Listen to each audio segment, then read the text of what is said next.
தமிழாலும் புகழ் பாடி தேவான தினம் வாழ வருவாயே திருநாயகா. வரம் தருவாய் உருவானவா, வரம் தருவாய் உருவானவா. தமிழாலும் புகழ் பாடி தேவானாம் தினம் வாழ வருவாயே திருநாயகா. வரம் தருவாய் உருவானவா, வரம் தருவாய் உருவானவா.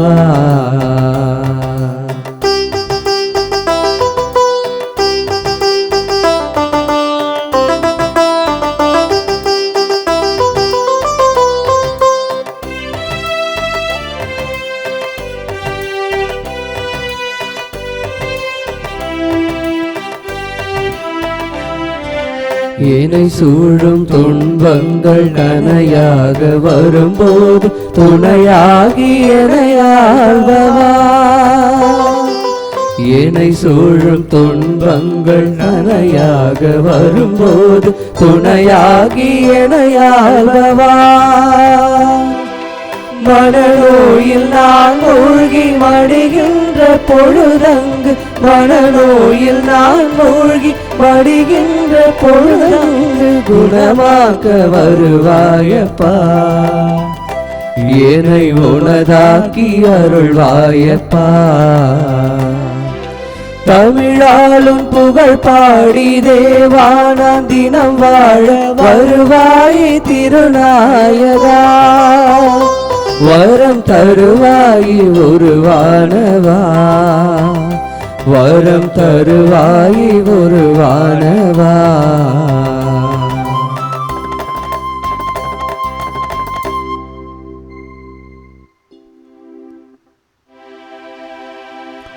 தந்தை மகன் தூயாவியாரின் பெயராலே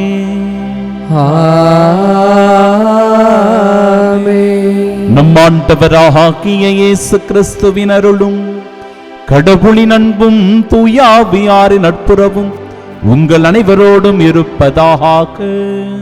உம் ஆன்மாவோடும் இருப்பதாக. தவக்காலம் 4ஆம் ஞாயிறினை இன்று நாம் நினைவு கூர்ந்து செபிக்கின்றோம். எருசலேமே அகமகிழ், அவள் மீது அன்பு கொண்ட அனைவரும் ஒன்று கூடுங்கள்.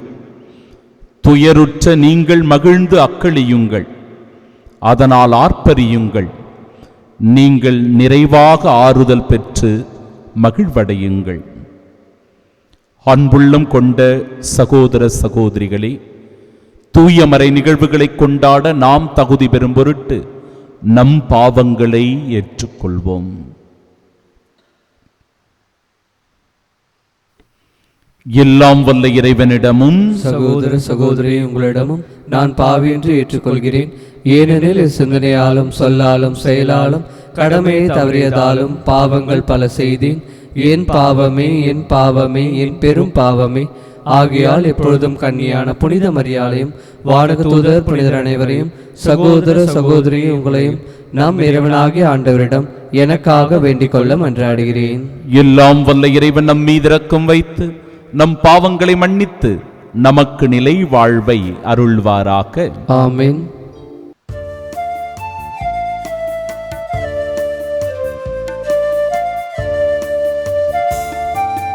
ஆண்டவரே இரக்கமாயிரும், ஆண்டவரே இரக்கமாயிரும். கிறிஸ்துவே இரக்கமாயிரும், கிறிஸ்துவே இரக்கமாயிரும். ஆண்டவரே இரக்கமாயிரும், ஆண்டவரே இரக்கமாயிரும்.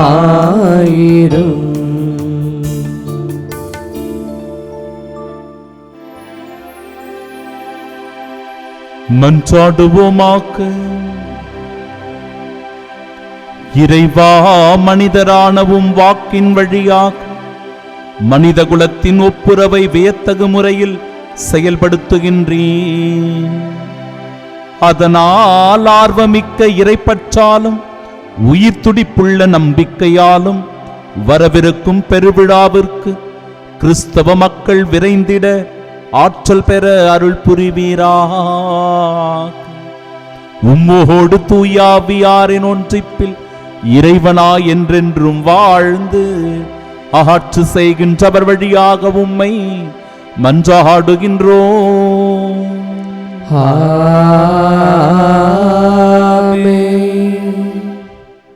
முதல் வாசகம். வாக்களிக்கப்பட்ட நாடு வந்து சேர்ந்த இறைமக்கள் பாஸ்காவை கொண்டாடினர். யோசுவா நூலிலிருந்து வாசகம். அதிகாரம் 5, இறை வார்த்தைகள் 9 மற்றும் 10, 12. அந்நாட்களில் ஆண்டவர் யோசுவாவிடம், இன்று எகிப்தியரின் பழிச்சொல்லை உங்களிடமிருந்து நீக்கிவிட்டேன் என்றார். இஸ்ரேல் கில்காலில் தங்கினர். மாதத்தின் 14ஆம் நாள் மாலை எரிகோ சமவெளியில் பாஸ்கா கொண்டாடினர். பாஸ்காவின் மறுநாள் நிலத்தின் விளைச்சலையும் புளிப்பற்ற அப்பத்தையும் வறுத்த தானியத்தையும் உண்டனர். நிலத்தின் விளைச்சலை உண்ட மறுநாளிலிருந்து மன்னா நின்றது. இஸ்ரேலுக்கு மன்னா மீண்டும் கிடைக்கவில்லை. கானான் நிலத்தின் விளைச்சலை அந்த ஆண்டு உண்டனர். ஆண்டவரின் அருள்வாக்கு. இறைவனுக்கு நன்றி.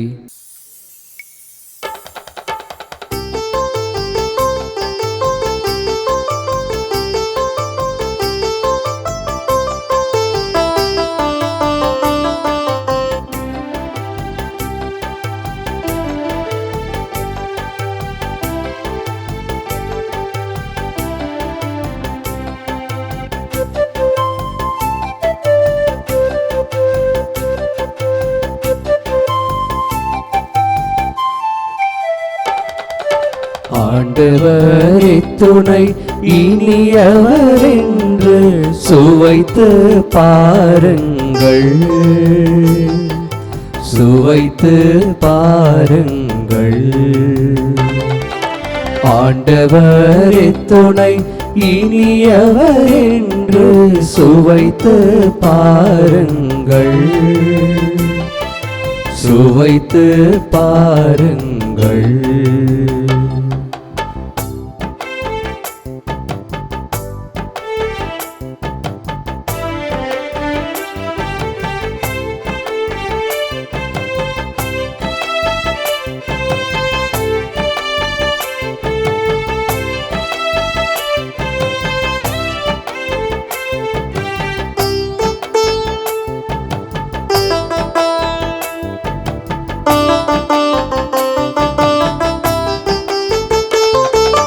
ஆண்டவரை நான் எக்காலமும் போற்றிடுவேன், போற்றிடுவேன். அவரது புகழ் எப்பொழுதும் எனது நாவில் ஒலித்திடுமே. ஆண்டவரை நான் எக்காலமும் போற்றிடுவேன், போற்றிடுவேன். அவரது புகழ் எப்பொழுதும் எனது நாவில் ஒலித்திடுமே. நான் ஆண்டவரை பெருமையாக பேசுவேன், நான் ஆண்டவரை பெருமையாக பேசுவேன். எளியோர் இதை கேட்டு அகமகிழ்வர், மகிழ்ச்சி கொள்வர். ஆண்டவர் எத்துணை, இனியவர் என்று சுவைத்து பாருங்கள், சுவைத்து பாருங்கள். ஆண்டவர் எத்துணை, இனியவர் என்று சுவைத்து பாருங்கள், சுவைத்து பாருங்கள்.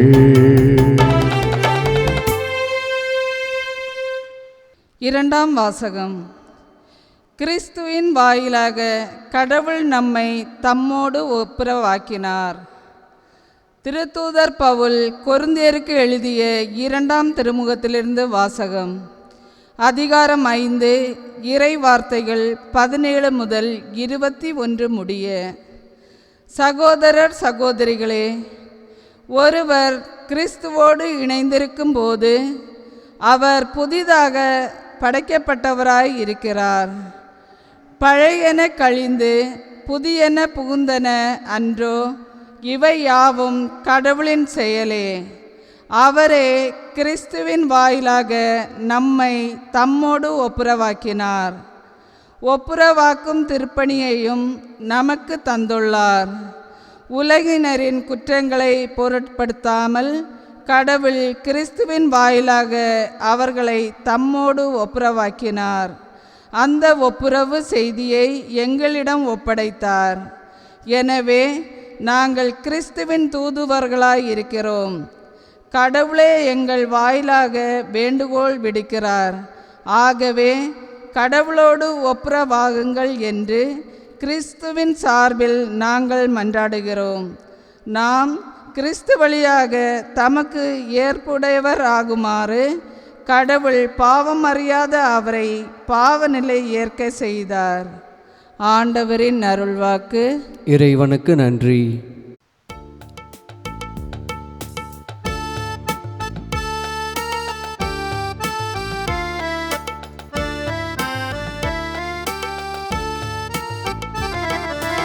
ஆயன் தன் மந்தையை காப்பது போல ஆண்டவர் நம்மை காக்கின்றார். ஆயன் தன் மந்தையை காப்பது போல ஆண்டவர் நம்மை காக்கின்றார். நான் புறப்பட்டு என் தந்தையிடம் போய், அப்பா, கடவுளுக்கும் உமக்கும் எதிராக நான் பாவம் செய்தேன் என்று அவரிடம் சொல்வேன். ஆயன் தன் மந்தையை காப்பது போல ஆண்டவர் நம்மை காக்கின்றார்.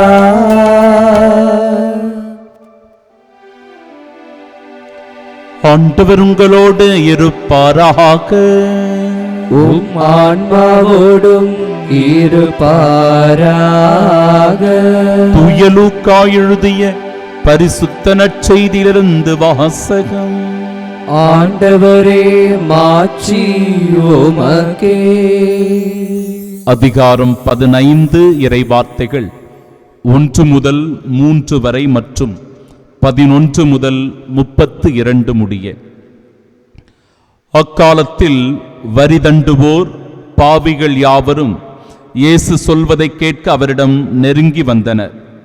பரிசேயரும் மறைநூல் அறிஞரும், இவர் பாவிகளை வரவேற்று அவர்களோடு உணவருந்துகிறாரே என்று முணுமுணுத்தனர். அப்போது அவர் அவர்களுக்கு இந்த ஓமையை சொன்னார். ஒருவருக்கு 2 புதல்வர்கள் இருந்தார்கள். அவர்களுள் இளையவர் தந்தையை நோக்கி, அப்பா, சொத்தில் எனக்கு உரிய பங்கை தாரும் என்றார். அவர் சொத்தை அவர்களுக்கு பகிர்ந்தளித்தார். சில நாள்களுக்குள் இளைய மகன் எல்லாவற்றையும் திரட்டி கொண்டு தொலைநாட்டிற்கு நெடும் பயணம் மேற்கொண்டார். அங்கு தாறுமாறாக வாழ்ந்து தம் சொத்தையும் பாழாக்கினார். அனைத்தையும் அவர் செலவழித்தார். பின்பு அந்த நாடு முழுவதும் கொடிய பஞ்சம் ஏற்பட்டது. அப்பொழுது அவர் வறுமையில் வாடினார். எனவே அந்நாட்டு குடிமக்களுள் ஒருவரிடம் அண்டி பிழைக்கச் சென்றார். அவர் அவரை பன்றி மேய்க்க தம் வயல்களுக்கு அனுப்பினார். அவர் பன்றிகள் தின்னும் நெற்றுகளால் தம் வயிற்றை நிரப்ப விரும்பினார். ஆனால் அதை கூட அவருக்கு கொடுப்பார் இல்லை. அவர் அறிவு தெளிந்தவராய், என் தந்தையின் கூலியாள்களுக்கு தேவைக்கு மிகுதியான உணவிருக்க நான் இங்கு பசியால் சாகிறேனே. நான் புறப்பட்டு என் தந்தையிடம் போய், அப்பா, கடவுளுக்கும் உமக்கும் எதிராக நான் பாவம் செய்தேன். இனிமேல் நான் உம்முடைய மகன் எனப்பட தகுதியற்றவன். உம்முடைய கூலியாள்களுள் ஒருவனாக என்னை வைத்துக் கொள்ளும் என்பேன் என்று சொல்லிக் கொண்டார்.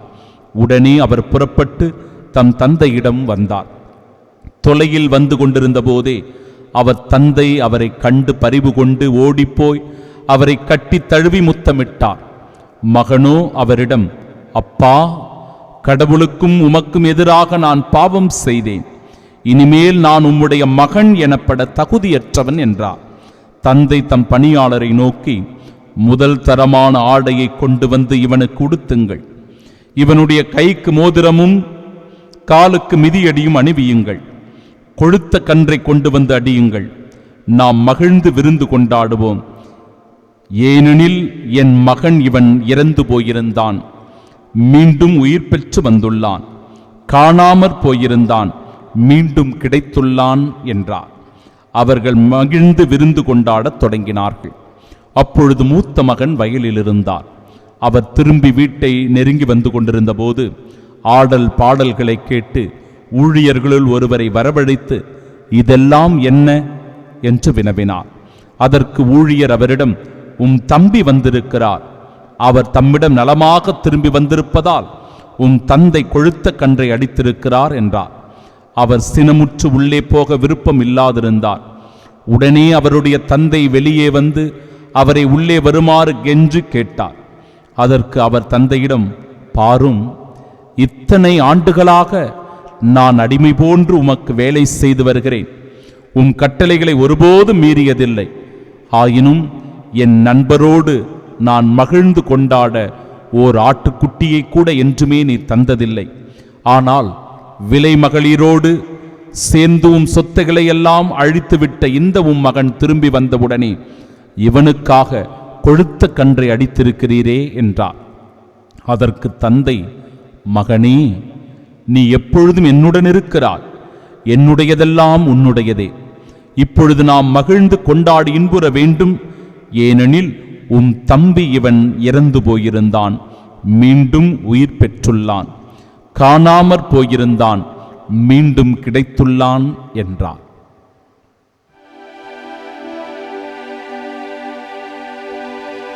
ஆண்டவரின் அருள்வாக்கு.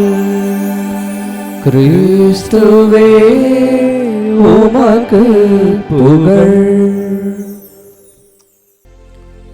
ஆண்டவர் எத்துணை இனியவர் என்று சுவைத்து பாருங்கள். தாயும் தந்தையுமான இறைவா, இந்த அற்புதமான நாளுக்காக உமக்கு நன்றி சொல்லுகிறோம். ஒரு குடும்பமாய் இணைந்து இந்த தெய்வீக ஆசீர்வாத திருப்பலியில் பங்கெடுத்து உமது அருளை ஆசீரை நிறைவாக பெற்றுக்கொள்ள வந்திருக்கிற எங்கள் ஒவ்வொருவரையும் அபரிவிதமாய் நீர் ஆசீர்வதிப்பீராக. ஒவ்வொரு ஞாயிற்றுக்கிழமை திருப்பலியும் ஒரு வாரத்திற்கு தேவையான ஆசீர்வாதங்களை எங்களுக்கு கொண்டு வருகிறது. எங்களை ஆபத்து தீங்கிலிருந்து பாதுகாக்கிறது.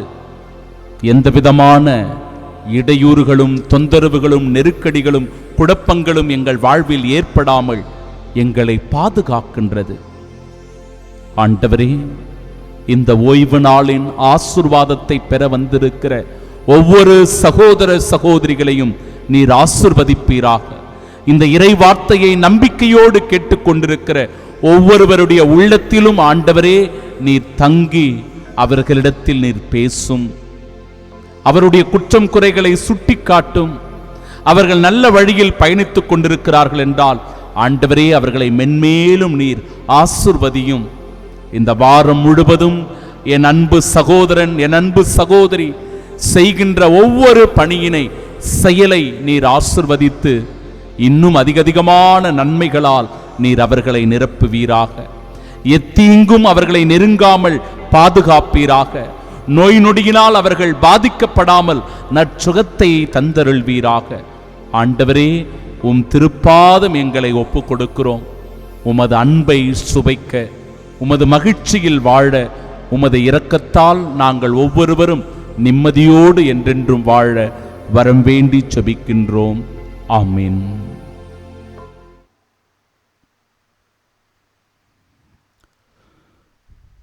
கிறிஸ்துவோடு நாம் இணைந்திருக்கும் போது அவரோடு நாம் புது படைப்பாய் படைக்கப்பட்டிருக்கிறோம்.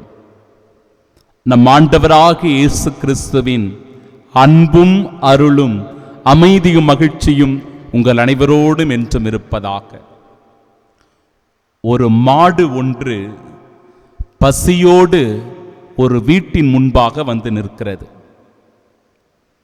அதை பார்த்த அந்த வீட்டினுடைய தலைவி பெண்மணி, ஐயோ மாடு பரிதாபமாக வந்து நிற்கிறதே என்று சொல்லி உணவை கொண்டு வந்து அந்த மாட்டிற்கு தருகிறாள். உணவை உண்ட அந்த மாடும் சென்று விடுகிறது. மறுநாள் அந்த வீட்டை நோக்கி அது வந்து மீண்டுமாய் உணவிற்காக நிற்கிறது. மறுநாளும் மகிழ்ச்சியோடு கொடுத்து அனுப்புகிறாள் அந்த பெண்மணி. மூன்றாவது நாளும் அந்த பசு வருகிறது. மூன்றாவது நாளும் எந்த விதமான தயக்கமுமின்றி மகிழ்ச்சியோடு உணவு கொடுத்து அனுப்புகிறாள் அந்த பெண்மணி. நான்காவது நாளும் வருகிறது. இவருக்குள் ஒரு தயக்கம். ஒரு நாள் 2 நாள் போட்டோன்னு பார்த்தா ஒவ்வொரு நாளும் இந்த மாடு இப்படியே வந்துட்டு இருக்குதே, இதென்ன பெரும் தொல்லையா போச்சு என்று சொல்லி உணவு கொடுப்பதற்கு பதிலாக உதை கொடுத்து அனுப்புகிறாள் அந்த பெண்மணி. இனிமே இந்த வீட்டு பக்கமே வராத அப்படின்னு சொல்லி சரியான அடி அடித்து துரத்தி விடுகிறாள். மாடும் போய்விடுகிறது. 1-2 நாள் கழித்து இந்த பெண்மணிக்கு ஒரு தகவல் வருகிறது. உங்க வீட்டாண்ட 2-3 நாளா ஒரு மாடு வந்துட்டு இருந்ததுல, அந்த மாடு ரோட்ல அடிபட்டுடுச்சு, அது காலில் பயங்கரமான காயம், அங்கே அது படுத்து கிடக்குது அப்படின்னு சொன்னாங்க. இந்த பெண்மணி பெருமூச்சு விடுகிறாள். அப்பாடா, இப்பதான் கொஞ்சம் நிம்மதியா இருக்குது, அது தொல்லை ஓஞ்சு போச்சு அப்படின்னு சொல்லி நிம்மதி பெருமூச்சு விடுகிறாள். இன்னும் கொஞ்ச நேரத்துக்கு பிறகு இன்னொரு பெண்மணி வந்து ஒரு தகவலை தருகிறார். ரோட்டில் உன்னுடைய மகள் விழுந்து கிடந்தாள் மேரி, ரோட்டில் உன்னுடைய மகள் விழுந்து கிடந்தாள். நல்ல வேளை ஒரு பைக் ஒன்று வந்து உன் குழந்தையை அடிக்கிறதா இருந்தது, மாடு குறுக்கில் வந்ததுனால அந்த பைக்கு மாட்டு மேலே மோதி உன் குழந்தை காப்பாற்றப்பட்டது என்று சொன்னார். என் அன்பு சகோதர சகோதரிகளே, ஒரு நிகழ்வுதான். எவ்வளவு நன்றி உள்ளதாக அந்த மாடு இருந்திருக்கிறது பாருங்கள். இன்றைய நாளினுடைய இறை வார்த்தை பகுதியை மிக ஆழமாக நாம் சிந்தித்து பார்க்க வேண்டும். ஒவ்வொரு சிந்தனையும் மிக ஆழமாக நாம் யோசிப்பதற்கும் சிந்திப்பதற்கும் செயல்படுவதற்கும் உறுதுணையாக இருக்கிறது.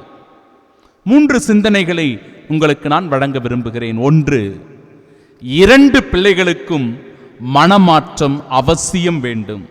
2 பேருக்கும் மனமாற்றம். இளைய மகன், மூத்த மகன் 2 பேருக்கும் மனமாற்றம். ஏனென்றால் இளைய மகன் ஊதாரியாக இருந்தான், மனம் போன போக்கில் வாழ்ந்தான், தாந்தோணித்தனமாக இருந்தான், சொத்துக்களை எல்லாம் பாழாக்கினான். அவன் விருப்பப்படி நடந்து கொண்டான். யாருடைய சொல் பேச்சையும் அவன் கேட்கல. அதனால் அவனுக்கு மனமாற்றம் தேவையாயிருந்தது. அவன் மனம் மாற வேண்டியிருந்தது. மூத்த மகனுக்கும் மனமாற்றம் அவசியமாயிருந்தது.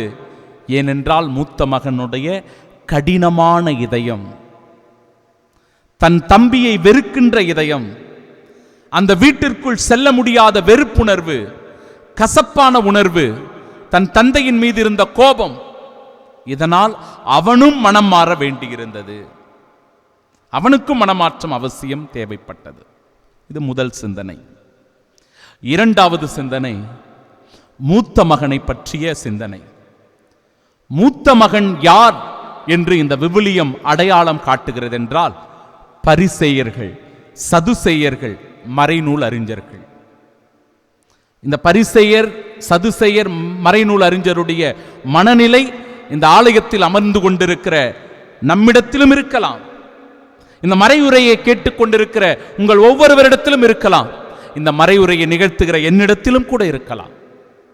இந்த மூத்த மகனுடைய மனநிலை மூத்த மகனுடைய மனநிலை என்பது மிக மிக மோசமான ஒரு மனநிலை. என்ன?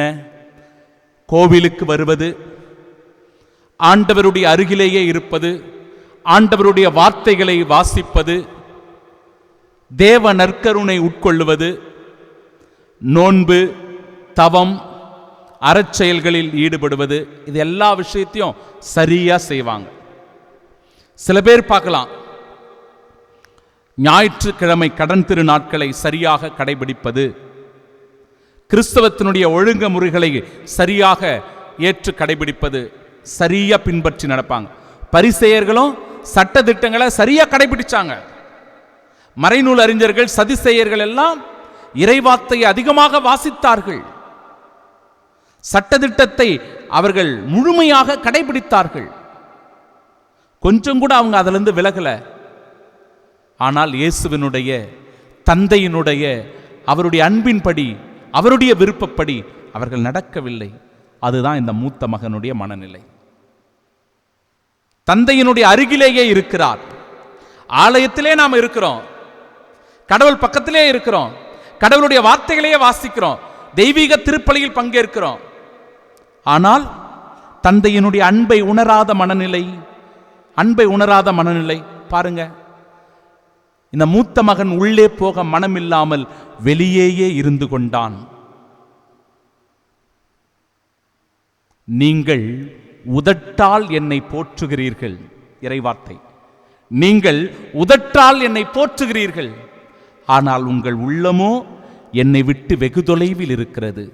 அப்பா கூடவே இருந்தான் அந்த மகன், ஆனால் அப்பாவினுடைய அன்பை புரிந்து கொள்ளவில்லை. அப்பாவினுடைய எண்ணங்களை, சிந்தனைகளை அவன் உள்வாங்கவில்லை. அப்பாவினுடைய விருப்பத்திற்கேற்ப அவன் செயல்படவில்லை. இப்படிதான் பல பேருடைய மனநிலை. இது பரிசேய மனநிலை. அன்பிற்குரியவர்களே, இது மிகவும் மோசமான ஒரு மனநிலை. இதிலிருந்து நாம் மனமாற்ற பெற வேண்டும் என இந்த தவக்காலத்தில் 4ஆம் ஞாயிறு நமக்கு அழைப்பை தருகிறது. இது எல்லாம் நமக்கு பொருத்தமான ஒன்று, நம் ஒவ்வொருவருக்கும் பொருத்தமான ஒன்று. நமக்குள்ளும் இந்த மனநிலை இருக்கலாம். இந்த மனநிலையை நாம் மாற்றிக்கொள்ள முயற்சி செய்ய வேண்டும். இறுக்கமா இருக்கிறது, கடின உள்ளத்தோடு இருக்கிறது, மன்னிக்க முடியாமல் இருப்பது, வெறுப்புணர்வுகளோடு இருப்பது, பகைமை உணர்வோடு இருப்பது, மனக்கசப்புகளோடு, காயங்களோடு வாழ்ந்து கொண்டிருப்பது இந்த மூத்த மகனுடைய மனநிலையை குறிக்கிறது. மிகவும் கவனமாக நாம் இருக்க வேண்டும். 3வது, தந்தையினுடைய நோக்கம். அந்த தந்தையினுடைய நோக்கம் என்ன? அதுதான் இறைவனுடைய நோக்கம், கடவுளுடைய நோக்கம். அந்த தந்தையின் நோக்கம் என்பது நிலையான பேரின்பத்தில் தனது 2 மகன்களையும் கொண்டு வந்து சேர்ப்பதுதான்.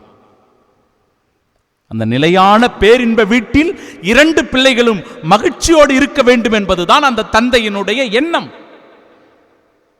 அந்த தந்தையினுடைய விருப்பம். அதுதான். அதனாலதான் 2 பிள்ளைகளும் மனம் மாறணும், 2 பிள்ளைகளும் மனம் மாறணும். தந்தையினுடைய அன்பை புரிந்து கொள்ளாத பிள்ளைகள் நிறைய பேர் இருக்கிறார்கள். நாம நம்முடைய அப்பா அம்மாவை, அவருடைய அன்பை நாம் உணர்ந்திருக்கிறோமா? சிந்தித்து பார்க்கணும். புரிந்து வைத்திருக்கிறோமா? அவர்கள் வாழ்வதே நமக்காகத்தான். இறைவார்த்தை சொல்லுகிறது இல்லையா? மகனே, என்னுடையதெல்லாம் உன்னுடையதே. அந்த அப்பா சொல்றார் மூத்த மகனை பார்த்து, நம் ஒவ்வொருவரையும் பார்த்து நம்முடைய பெற்றோர்களும் இதே வார்த்தை தான் சொல்லுவாங்க. நான் வாழறதே உனக்காகத்தான்ப்பா, உனக்காகத்தான் வாழறேன். நீ நல்லா இருக்கணும், நல்லா படிக்கணும், நல்ல வேலைக்கு போகணும், நல்லா ஒரு குடும்ப வாழ்க்கை வாழணும், சந்தோஷமா இருக்கணும். இதுதான், இதுக்காகத்தான் நாங்கள் வாழறோமே, இதுக்காகத்தான் நாங்கள் உழைக்கிறோம், இதுக்காக தான் நாங்கள் கஷ்டப்படுறோம், இதுக்காக தான் நாங்கள் கோயில் குளம்னு போகிறோம், இதுக்காக தான் ஆண்டவர்கிட்ட ஜெபிக்கிறோம். நம்ம அப்பா அம்மா சொல்லுவாங்க. ஆனால் அந்த அன்பை நாம் உணர்கிறோமா? சொத்துக்காக தந்தையை வெறுத்தொதுக்கி இருக்கிற பிள்ளைகள் இங்கு இருக்கலாம். மிகுந்த வேதனை தருகிற செய்தி. சொத்து சுகத்திற்காக, பணத்திற்காக, நகைக்காக, செல்வத்திற்காக நம்முடைய அப்பா அம்மாவை வெறுத்துக்கிட்டு இருக்கிறவங்க இருக்கிறீங்க. அவங்க கூட நம்ம பேச மாட்டோம். தம்பிக்கு இப்படி கொடுத்துட்ட, அண்ணனுக்கு இப்படி கொடுத்துட்ட, எதுக்காக சொத்து அக்கா தங்கச்சிங்களுக்கு கொடுத்த, வெறுப்புணர்வோடு மனக்கசப்புகளோடு தாய் தந்தையோடு பேசாமல் உறவாடாமல் இருக்கிறவர்கள் இருக்கிறார்கள். தாய் தந்தைக்கு அவப்பேரை கொண்டு வருகிற பிள்ளைகள் இருக்கிறார்கள். அப்பா அம்மாவுக்கு அவப்பேரை கொண்டு வரவங்க, அவப்பேரை கொண்டு வருகிற பாருங்க. இந்த இடத்துல இளைய மகன் வீட்டை விட்டு வெளியே போயிட்டான். அப்பா அம்மாவை சந்தோஷமா பேசியிருப்பாங்களா? மூத்த மகன் வெளியவே உட்கார்ந்துட்டு இருக்கிறான். கூடவே இருந்த ஒருத்தன் உள்ள வரமாட்டேன்னு வெளியே முரண்டு பிடிச்சிட்டு உட்கார்ந்துட்டு இருக்கிறான். அப்பா வந்து அவனை கையை பிடிச்சி வா உள்ளே வான்னு கெஞ்சி கேட்கிறாரு. பாருங்களேன், சில நேரங்களில் நம்முடைய பெற்றோர்கள் நம்மிடத்தில் வந்து கெஞ்சி கொண்டிருப்பார்கள். அவங்கள நாம கெஞ்ச விட்டு இருக்கிறோமா? பாருங்க, யோசிச்சு பாருங்க. இப்படிப்பட்ட மனநிலையில் இருக்கிற பிள்ளைகளாக கூட நாம் இருக்கலாம். அவர்களுக்கு அவமரியாதையை அவப்பெயரை கொண்டு வருகிற ஊதாரித்தனமான எண்ணங்கள், கடினமான இதயம் கொண்ட மனிதர்களாக நாம் வாழ்ந்து கொண்டிருக்கிறோமா? சிந்தித்து பார்ப்போம். தந்தையை அனாதை இல்லத்தில் விட்டு விடுகிற பிள்ளைகள் இருக்கிறார்கள். இந்த இடத்துல அப்பா ஒரு அனாதை போலதான். ஏன்னா மூத்த மகன் அப்பாவை பார்க்க வேண்டியவன் வெளியில உட்கார்ந்துட்டு இருக்கிறான். இளைய மகன் ஊதாரித்தனமாக சொத்தை எல்லாம் திரட்டிக்கிட்டு வெளியே போயிட்டான். பாருங்க, அப்பாவினுடைய நிலைமை அனாதை நிலைமை. அதுபோல நம்முடைய குடும்பத்திலும் கூட சொத்துக்காக, பணத்திற்காக, பதவிக்காக, அதிகாரத்திற்காக நம் தாய் தந்தையை அனாதைகளாக விட்டுவிட்டு நாம் வெளியே சுகபோகமாக வாழ்ந்து கொண்டிருக்கிறோமா? சிந்தித்து பார்க்க வேண்டும். இந்த நாளில் அவர்களை தனிமையாய் விட்டுவிட்டு தவிக்க விட்டிருக்கிறோமா? யோசித்து பார்க்க வேண்டும் அன்பிற்குரியவர்களே. ஆனால் அந்த தந்தையினுடைய நோக்கம் 2 பிள்ளைகளையும் விண்ணக வீட்டில் கொண்டு போய் சேர்ப்பதுதான். நம்ம எல்லோரையும் விண்ணக வீட்டில் கொண்டு போய் சேர்ப்பதுதான் நம் ஆண்டவர் இயேசு கிறிஸ்துவனுடைய எண்ணமாக, நோக்கமாக, ஆசையாக, விருப்பமாக இருக்கிறது. அதைத்தான் முதல் வாசகம் சொல்லுகிறது. வாக்களிக்கப்பட்ட நாடு வந்து சேர்ந்த இறைமக்கள் பாஸ்காவை கொண்டாடத் தொடங்கினார்கள். அதுவரை அவர்களுக்கு மன்னா என்கிற உணவு கொடுக்கப்பட்டது. எப்பொழுது அவர்கள் வாக்களிக்கப்பட்ட நாடு வந்து சேர்ந்தார்களோ, எப்பொழுது அந்த விண்ணக வீட்டிற்கு வந்து விட்டார்களோ, பாருங்க, அவர்கள் அந்த கானான் தேசத்தில் நிலத்தில் விளைந்ததை உண்டு மகிழ்ந்தார்கள். பாஸ்கா கொண்டாடினார்கள். மகிழ்ச்சியோடு அவர்கள் இருந்தார்கள். அதனையே பதிலுரை பாடல் மிக ஆழமாக, ஆண்டவர் எத்துணை இனியவர் என்று சுவைத்து பாருங்கள். கடவுளுடைய அன்பை சுவைக்க நமக்கு அழைப்பு தருகிறது. யார் யாரெல்லாம் கடவுளுடைய அன்பை சுவைக்கிறார்களோ அவர்களுடைய முகம் வெட்கத்திற்கு உள்ளாவதில்லை, அவர்கள் அவமானத்திற்கு உள்ளாவதில்லை.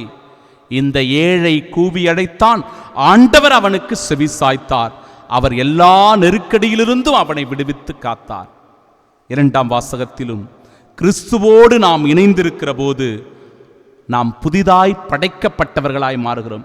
எப்பொழுது தன் தந்தையின் அன்பை இளைய மகனும் மூத்த மகனும் உணரத் தொடங்கினார்களோ, என் தம்பி இவன், உன் தம்பி இவன் காணாமல் போயிருந்தான், கண்டுபிடிக்கப்பட்டிருக்கிறான். அற்புதமாக அந்த தந்தை சொல்லுகிறார். இறந்து போயிருந்தான், உயிரோடு மீண்டும் எழுந்து வந்துள்ளான். எவ்வளவு அழகான வார்த்தைகள் பாருங்க அன்பிற்குரியவர்களே. பழையன கழிந்தது, புதியன புகுந்தது. நம்முடைய வாழ்க்கையிலும் நாம் எப்பொழுது கிறிஸ்துவோடு ஒப்புரவாகிறோமோ, கடவுளோடு நாம் எப்பொழுது ஒப்புரவாகிறோமோ, அப்பொழுதே நமக்குள் புது வாழ்வு, பேரின்பம், நிலையான வீடு நமக்குள் கிடைக்கிறது. எனவே அந்த நிலையான பேரின்பத்தை சுவைக்க இந்த தெய்வீக திருப்பலியில் நம்மை கிறிஸ்துவோடு ஒப்புரவாக்குவோம். இறை அன்பை பெற்று கிறிஸ்துவின் சாட்சியாய் வாழ்வோம். ஆமென்.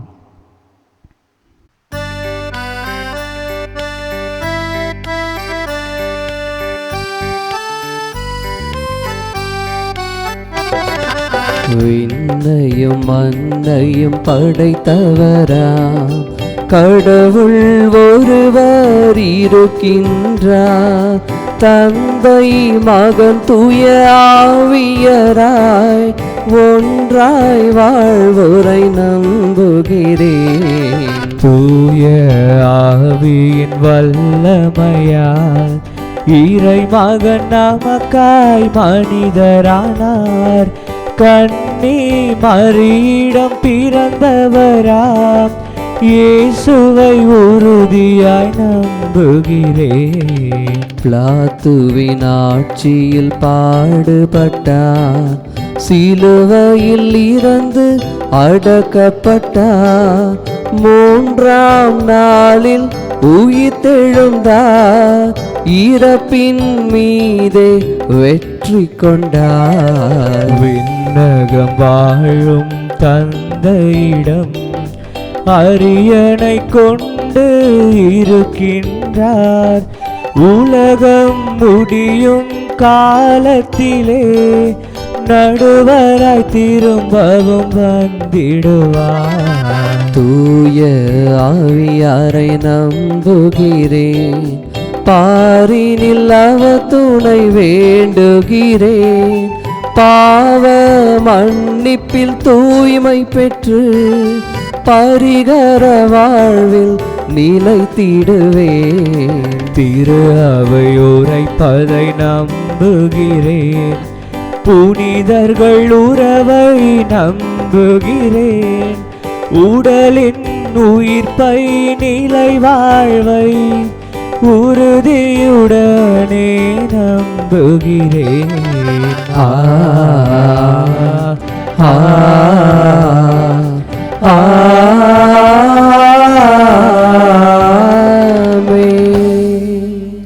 அன்புமிக்க சகோதர சகோதரிகளே, பாஸ்கா பெருவிழா நெருங்கி வருகின்ற இவ்வேளையிலே ஆண்டவரை உருக்கமாக மன்றாடுவோம். நாமும் திருமுழுக்கு பெற்ற அனைவரும், அனைத்துலக மக்களும் இத்தூய மறை நிகழ்வுகளில் நிறைவாக பங்கு பெற வேண்டுவோமாக. உங்கள் பதில்: ஆண்டவரே எங்கள் மன்றாட்டை கேட்டருளும். ஆண்டவரே எங்கள் மன்றாட்டை கேட்டருளும். நெருங்கி வரும் பாஸ்கா பெருவிழாவில் திருமுழுக்கு பெற காத்திருக்கும் புதுமுக நிலையினர்கள் உள்ள அனைவரையும் நம்பிக்கையிலும் அறிவிலும் அவர்கள் வளர வேண்டுமென இறைவா உம்மை மன்றாடுகின்றோம். ஆண்டவரே எங்கள் மன்றாட்டை கேட்டருளும். எவ்வித உதவியுமின்றி வாழும் மக்கள் ஆதரவு பெறவும், உலகில் எங்கும் அமைதியும் பாதுகாப்பும் நிலைத்து உறுதி பெறவும் வேண்டுமென்று இறைவா உம்மை மன்றாடுகின்றோம். ஆண்டவரே எங்கள் மன்றாட்டை கேட்டருளும். துன்புறுவோர், சோதனைக்கு உட்பட்டோர் அனைவரும் அயராது அவரது அருளால் திடம் பெற வேண்டுமென இறைவா உம்மை மன்றாடுகின்றோம். ஆண்டவரே எங்கள் மன்றாட்டை கேட்டருளும். நாம் அனைவரும் தவ முயற்சிகளின் பயனை வறியோருடனும் பகிர்ந்து வாழ கற்றுக்கொள்ள வேண்டுமென இறைவா உம்மை மன்றாடுகின்றோம். ஆண்டவரே எங்கள் மன்றாட்டை கேட்டருளும். திருமண வரனுக்காக, குழந்தை பாக்கியத்திற்காக, கடன் பிரச்சனையிலிருந்து விடுதலை பெறுவதற்காக, நோய் நொடியிலிருந்து நற்சுகம் பெறுவதற்காக, குடும்பத்தில் இருக்கிற கஷ்டங்கள் நீங்கி அன்பும் அமைதியும் பெருக வேண்டுமென ஜெபிக்கின்ற, தேர்வினை எழுதி கொண்டிருக்கிற மாணவ மாணவியர்களுடைய நல்ல உடல் உள்ள நலனுக்காக, இறை ஞானத்திற்காக இவ்வேளையிலே சிறப்பாக நாம் மன்றாடுவோமாக.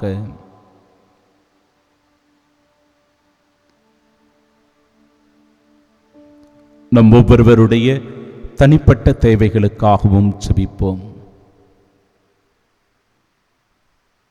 இந்த மன்றாட்டுக்களை எல்லாம் எங்கள் ஆண்டவராகிய இயேசு கிறிஸ்து வழியாக உம்மை மன்றாடுகிறோம். ஆமென்.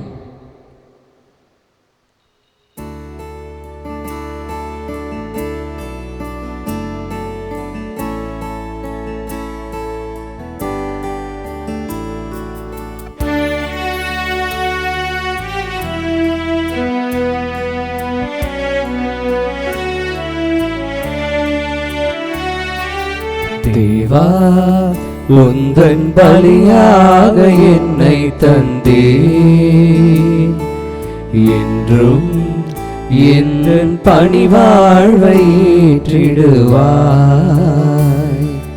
தேவா, உந்தன் பலியாக என்னை தந்தேன், என்றும் என் பணிவாழ்வை ஏற்றிடுவாய்.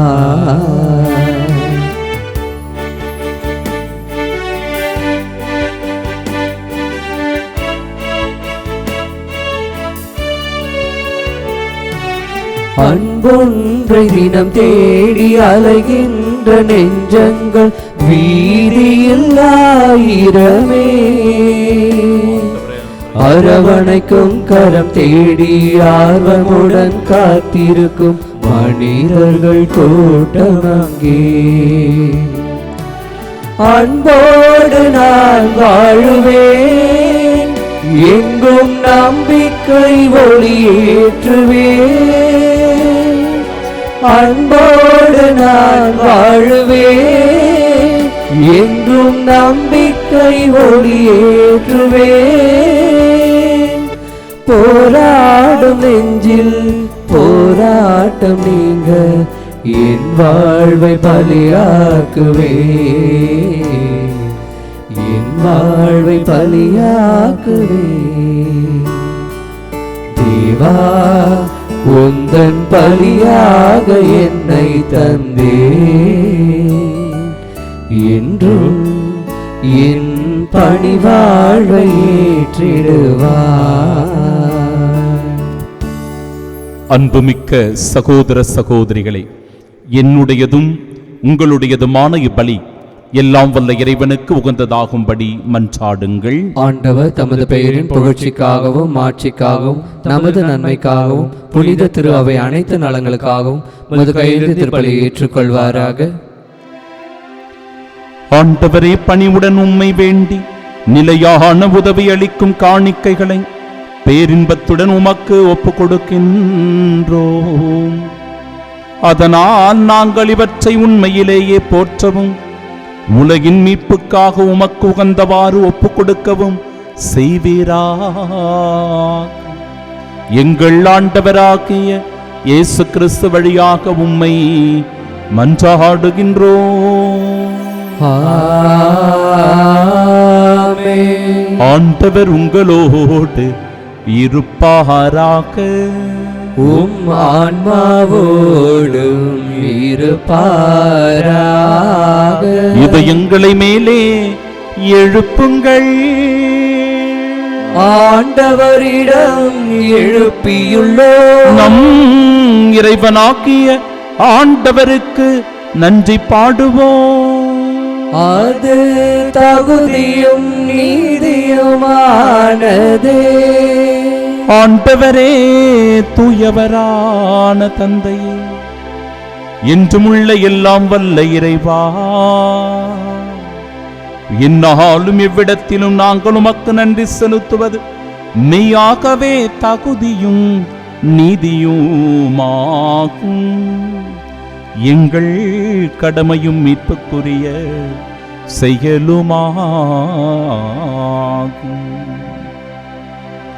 எங்கள் உண்ணா நோன்பின் வழியாக நீர் எங்கள் தீய நாட்டங்களை அடக்குகின்றீர், மனதை மேலே எழுப்புகின்றீர். நற்பண்புகளையும் அவற்றிற்கான பரிசுகளையும் எங்கள் ஆண்டவராகிய கிறிஸ்து வழியாக பெருகச் செய்கின்றீர். அவர் வழியாகவே உமது மாண்பை வானகத் தூதர் புகழ்கின்றனர். தலைமை தாங்குவோர் உம்மை வழிபடுகின்றனர். அதிகாரம் செலுத்துவோரும் திருமுன்னடுங்குகின்றனர். வானங்களும் அவற்றில் உள்ள ஆற்றல்களும் சேராபீன்களும் ஒன்று கூடி அக்களித்து கொண்டாடுகின்றன. அவர்களோடு எங்கள் குரலையும் சேர்த்துக் கொள்ளுமாறு நாங்கள் உம்மை தாழ்மையுடன் இறைஞ்சி புகழ்ந்து அக்களித்து ஆர்ப்பரித்து ஒரே குரலாய் பாடுவதாவது: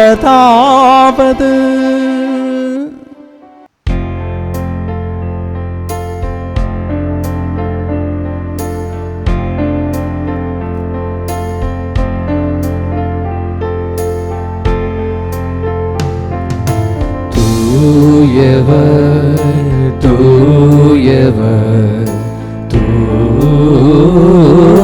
தூயவர், வான்படைகளின் கடவுளமாண்டவர். விண்ணகமும் மண்ணகமும் உமது மாட்சியால் நிறைந்துள்ளன. உன்னதங்களிலே ஓசன்னா, உன்னதங்களிலே ஓசன்னா. ஆண்டவர் திருப்பெயரா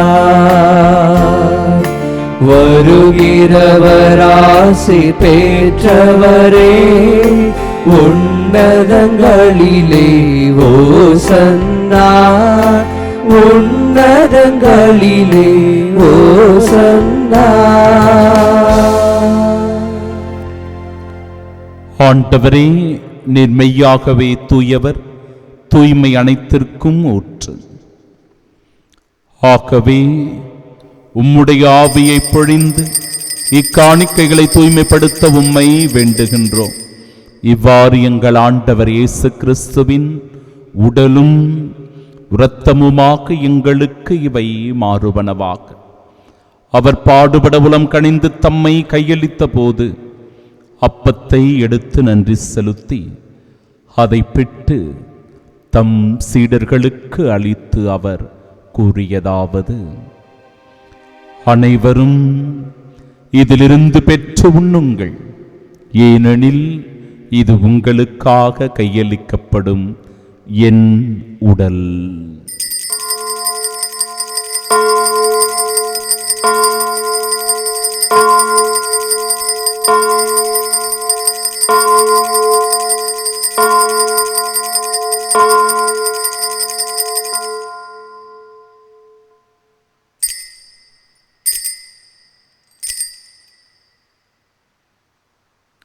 அவ்வண்ணமே இரவு விருந்தை அருந்திய பின் கிண்ணத்தையும் எடுத்து மீண்டும் உமக்கு நன்றி கூறி தம் சீடர்களுக்கு அளித்து அவர் கூறியதாவது: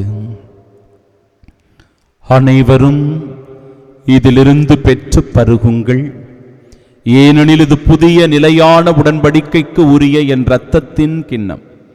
இது பாவ மன்னிப்பிற்கென்று உங்களுக்காகவும் பலருக்காகவும் சிந்தப்படும். இதை என் நினைவாக செய்யுங்கள்.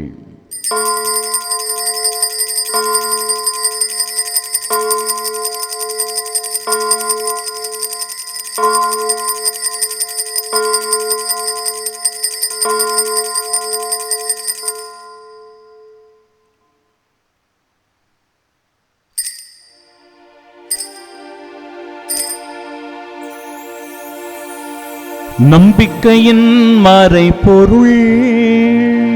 ஆண்டவரே, நீர் வருமளவும் உமது இறப்பினை அறிக்கையிடுகின்றோம், உமது உயிர்ப்பினையும் எடுத்துரைக்கின்றோம். ஆகவே ஆண்டவரே, நாங்கள் கிறிஸ்துவின் இறப்பினை மீட்பினை நினைவு கூர்ந்து வாழ்வு தருகிற இந்த அப்பத்தையும் எங்கள் வாழ்விற்கு மீட்பினை அளிக்கும் இக்கிண்ணத்தையும் ஒப்புக் கொடுக்கிறோம். உம் திருமுனின் சுமக்கூழியம் புரிய தகுந்தவர்களாக எங்களை ஏற்றுக்கொண்டீர். எனவே உமக்கு நன்றி செலுத்துகிறோம். மேலும் கிறிஸ்துவின் உடலிலும் இரத்தத்திலும் பங்கு கொள்ளும் எங்களை தூய ஆவியார் ஒன்று சேர்க்க வேண்டுமென உம்மை தாழ்மையுடன் மன்றாடுகிறோம். ஆண்டவரே, உலகெங்கும் பரவியிருக்கும் அது திரு அவையின் நினைவு கூர்ந்தலும் எங்கள் திருத்தந்தை பிரான்சிஸ், எங்கள் பேராயர் ஜார்ஜ், எல்லா திருநிலையினராக அனைவரோடும் அது திரு அவை அன்பில் நிறைவு பெறச் செய்தருளும். தந்தையே, உயிர்த்தெழுமது நோக்குடன் துயில் கொள்ளும் எங்கள் சகோதர சகோதரிகளையும் இறந்தோர் அனைவரையும் இரக்கத்துடன் நினைவு கூர்ந்து உமது திருமுகோணியின் ஏற்றருளும். எங்கள் அனைவர் மீது இரக்கமாயிரும். கடவுளின் கன்னித்தாயான தூய மரியா, அவருடைய அன்பு கணவரான புனித யோசேப்பு, புனித திருத்தூதர்கள், இவ்வுலகிலும் உகந்தவர்களாய் இருந்தோர் ஆகிய புனிதர் அனைவருடனும் நாங்கள் நிலைவாழ்வில் பங்கு கொள்ளும் தகுதி பெற்று உம் திருமகன் இயேசு கிறிஸ்து வழியாக உம்மை புகழ்ந்தேர்த்து மரமருள உம்மை மன்றாடுகின்றோம்.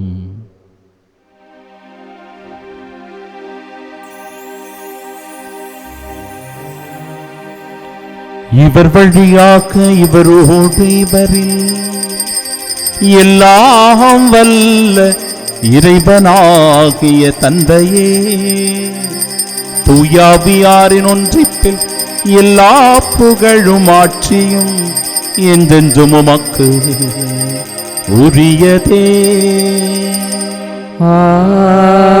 ஆமென், ஆமென், ஆமென். மீட்பரின் கட்டளையால் கற்பிக்கப்பட்டு இறைப்படிப்பினையால் பயிற்சி பெற்ற நாம் இணைந்து பாடுவோம்.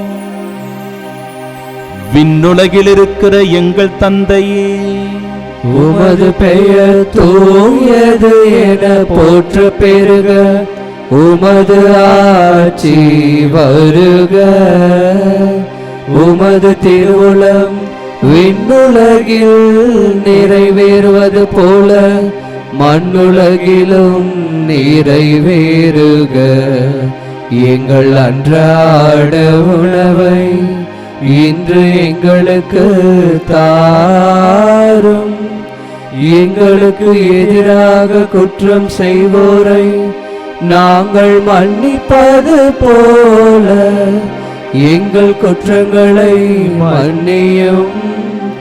எங்களை சோதனைக்கு உட்படுத்தாதேயும்,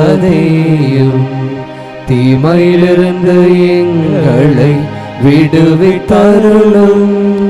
ஆண்டவரே, தீமை அனைத்திலும் இருந்தும் எங்களை விடுவித்து எங்கள் வாழ்நாளில் அமைதியை கனிவுடன் அருள உம்மை மன்றாடுகின்றோம். உமது இரக்கத்தின் உதவியால் நாங்கள் பாவத்திலிருந்து எப்போதும் விடுதலை பெற்று யாதொரு கலக்கமுமின்றி நலமாய் வாழ்வோமா. நாங்கள் எதிர்நோக்கி இருக்கும் பேரின்பத்திற்காகவும் எம்மீட்பராகிய இயேசு கிறிஸ்துவின் வருகைக்காகவும் காத்திருக்கின்றோம். ஏனெனில் ஆட்சியும் வல்லமையும் மாட்சியும் என்றென்றும் உமதே. ஆண்டவரே இயேசு கிறிஸ்துவே, அமைதியை உங்களுக்கு விட்டுச் செல்லுகிறேன், என் அமைதியையே உங்களுக்கு அளிக்கிறேன் என்றும் திருத்தூதர்களுக்கு மொழிந்தீரே. எங்கள் பாவங்களை பாராமல் உமது திரு அவை நம்பிக்கை கண்ணோக்கி உமது திருவுளத்திற்கேற்ப அதற்கு அமைதியும் ஒற்றுமையும் அளித்தருள்வீராக. என்றென்றும் வாழ்ந்து ஆட்சி செய்கின்றவர் நீரே. ஆமென். ஆண்டவருடைய அமைதி உங்கள் அனைவரோடும் என்றும் இருப்பதாக. உம் ஆன்மாவோடும் இருப்பதாக. நம் ஆண்டவர் இயேசு கிறிஸ்து தருகிற அமைதியை பகிர்ந்து கொள்வோம்.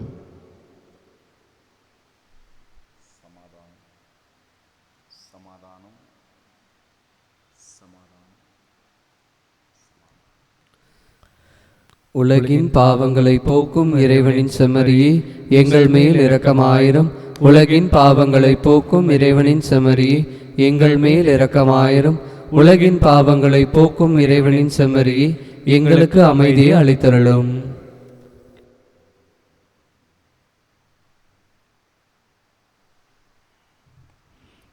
இதோ இறைவனின் செம்மறி, இதோ உலகின் பாவங்களை போக்குபவர். செம்மறியின் விருந்திற்கு அழைக்கப்பெற்ற நாம் பேறு பெற்றோர். ஆண்டவரே, நீர் என் நிலத்தில் எழுந்தருள நான் தகுதியற்றவன். ஆனால் ஒரு வார்த்தை மட்டும் சொல்லியருளும், எனது ஆன்மா நலமடையும். கிறிஸ்துவின் திருவுடலும் இரத்தமும் நம்மை காத்து நிலை வாழ்வை நமக்கு அருள்வதாக. ஆமென்.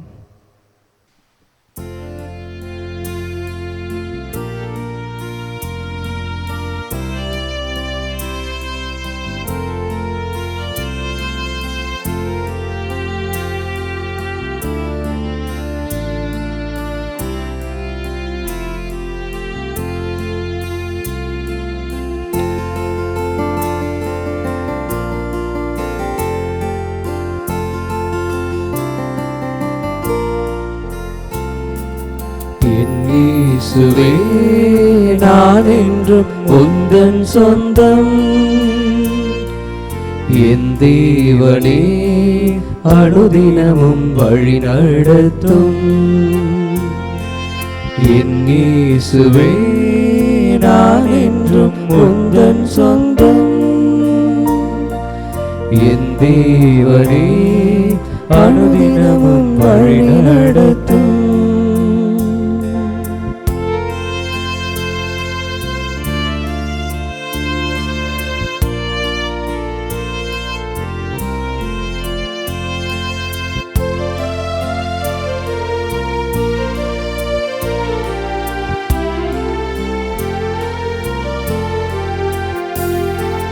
பாவமெனும் சேற்றி நின்று தூக்கியே நிறுத்தினீரே. பாவமெனும் சேற்றி நின்று தூக்கியே நிறுத்தினீரே. உந்தனை நான் மறவே உன் பெயர் போற்றிடுவே. உந்தனை நான் மறவே உன் பெயர் போற்றிடுவே. என் இயேசுவே நான் என்றும் உந்தன் சொந்தம். என் தேவனே அனுதினமும் வழி நடத்தும். என் இயேசுவே நான் என்றும் உந்தன் சொந்தம். என் தேவனே அனுதினமும் வழி நடத்தும்.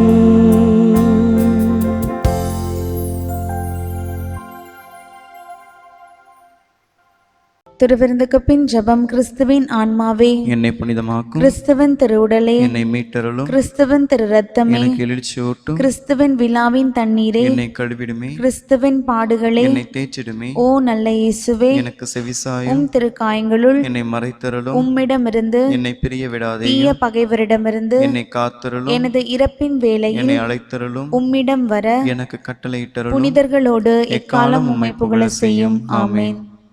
மகனே, நீ மகிழ்ந்து இன்புற வேண்டும். ஏனெனில் உம் தம்பி இவன் இறந்து போயிருந்தான், மீண்டும் உயிர் பெற்றுள்ளான். காணாமற் போயிருந்தான், மீண்டும் கிடைத்துள்ளான். மன்றாடுவோமாக. இறைவா, இவ்வுலகுக்கு வரும் ஒவ்வொரு மனிதரையும் ஒளிர்விக்கின்ற நீர் எங்கள் இதயங்களை உமது அருளின் சுடரால் ஒளிவித்தருள உம்மை வேண்டுகின்றோம்.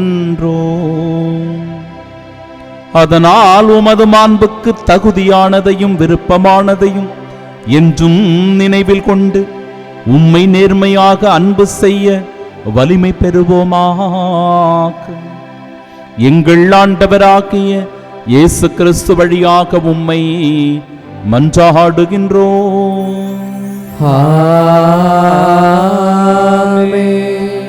ஆண்டவர் உங்களோடு இருப்பாராக. உம் ஆன்மாவோடும் இருப்பாராக. தலை வணங்கி தவக்கால் ஆசீரை பெறுவோம். ஆண்டவரே, தாழ்மையுடன் உம்மை நோக்கி மன்றாடுவோரை காத்து வலுவற்றோரை தாங்கிக் கொள்ளும். சாவின் நிழலில் நடப்போரை உமது நிலையான ஒளியால் உயிர் பெறச் செய்தருளும். தீமை அனைத்திலுமிருந்தும் உமது இரக்கத்தால் அவர்களை விடுவித்து நிறைவான நன்மைக்கு அவர்கள் வந்து சேர அருள் புரிவீராக. எங்கள் ஆண்டவராகிய இயேசு கிறிஸ்து வழியாக உம்மை மன்றாடுகிறோம். ஆமென். எல்லாம் வல்ல இறைவன் தந்தை, மகன், தூயாவியார் நம் அனைவரையும் ஆசீர்வதிப்பாராக.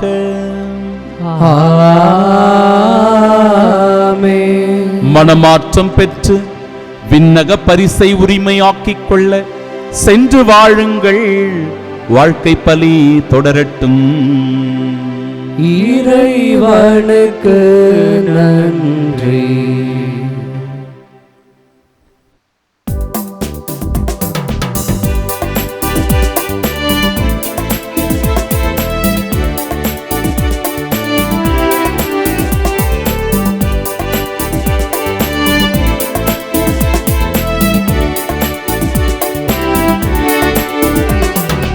உலகிற்கு ஒளியாய் உயிருக்கு வழியாய் துலங்கிடும் உமக்கே இறைவா நன்றி நன்றி. இறைவா நன்றி நன்றி கூறுகிறோம். உலகிற்கு ஒளியாய் உயிருக்கு வழியாய் துலங்கிடும் உமக்கே இறைவா நன்றி நன்றி. இறைவா நன்றி. நன்றி கூறுகிறோம்.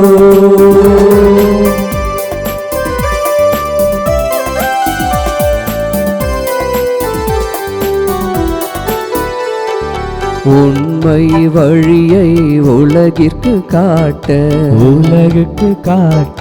உலகத்தை அன்பால் ஒன்றாய் திரட்ட உண்மை வழியை உலகிற்கு காட்ட உலகத்தை அன்பால் ஒன்றாய் திரட்ட அகவிருள் அகற்றி இறையருள் புகுத அகவிருள் அகற்றி இறையருள் புகுத்த அன்புடன் அளித்தோம் எம்மையை உமக்கு.